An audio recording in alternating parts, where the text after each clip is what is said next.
ആദ്യത്തെ came class middle ക്ലാസ്സോ idiot എൻ്റെ ഒക്കെ പേപ്പർ തന്നെയാണല്ലോ ഞാൻ കറക്റ്റ് ചെയ്യേണ്ടി വരുന്നത്. മിസ്സേ ജോലി മിസ്സേ മിസ് എന്താ ഇവിടെ സ്റ്റാൻഡ് അപ്പ്. ഞാനല്ലേ teacher. You sit down. I sit down, you stand up. Why you here? അപ്പോൾ മിസ് വിട്ട് ഞാൻ ആ സ്റ്റാഫ് റൂം പോയിരിക്കും. Yes miss. What is the matter? അടുത്ത പീരീഡ് ഫ്രീ പീരീഡ് ആണ്. ആ പീരീഡ് മിസ് കയറി ക്ലാസ് എടുക്കണം നടക്കൂല മിസ്. ക്ലാസ് കയറാത്ത നിനക്ക് ഞാൻ ക്ലാസ് എടുത്താൽ ക്ലാസ് എടുത്തില്ലല്ലോ എന്താ? മിസ്സേ നമ്മുടെ പുതിയ വിദ്യാഭ്യാസ നയം അനുസരിച്ച് ഈ വിദ്യാർത്ഥികളൊക്കെ പഠനത്തിനൊപ്പം പാർട്ട് ടൈം കൂടെ ചെയ്യണമെന്നാണ്. നീ ഫുൾ ടൈമോ പാർട്ട് ടൈമോ എന്താന്ന് വെച്ചാൽ ചെയ്തോ. പഠിച്ച് പാസ്സായിട്ട് നിനക്ക് ജോലി കിട്ടാന്ന് എനിക്ക് ഒരു വിശ്വാസമില്ല. ഒരു കാര്യം പറയുമ്പോഴാണ് ഇങ്ങനത്തെ എന്താ എന്തരത്തെ തന്റെ പ്രശ്നം? മിസ്സേ ഞാൻ എന്തായാലും ഇവിടെ ഫ്രീ പീരീഡിൽ ഒരു പരിപാടി തുടങ്ങാൻ തീരുമാനിച്ചു. വാട്ട് പരിപാടി? ഇന്റർവ്യൂ.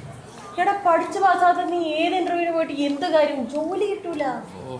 ജോബ് ഇന്റർവ്യൂ അല്ല, അത് ഈ സെലിബ്രിറ്റീസിനൊക്കെ വിളിച്ചു ചേർത്തിട്ട് ഓരോ ഓണസ്റ്റ് ചോദ്യങ്ങളൊക്കെ ചോദിച്ചിട്ടുള്ളൊരു പരിപാടി.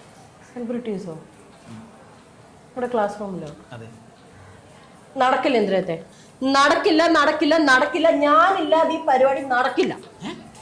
മിസ് അവൻ നടക്കൂല. ഞാൻ ഇതെന്റെ ഷോ ആണ്. ഞാൻ മിസ് ഒന്നും നടത്താൻ ശരിയാവില്ല മിസ്. ഞാനില്ലാതെ നീ പരിപാടി ചെയ്യുന്ന എനിക്കൊന്ന് കാണണം. ആ കാണാം. കാണാം. കാണാം. കാണാം. കാണാം. കേട്ടോ? ഓഹോ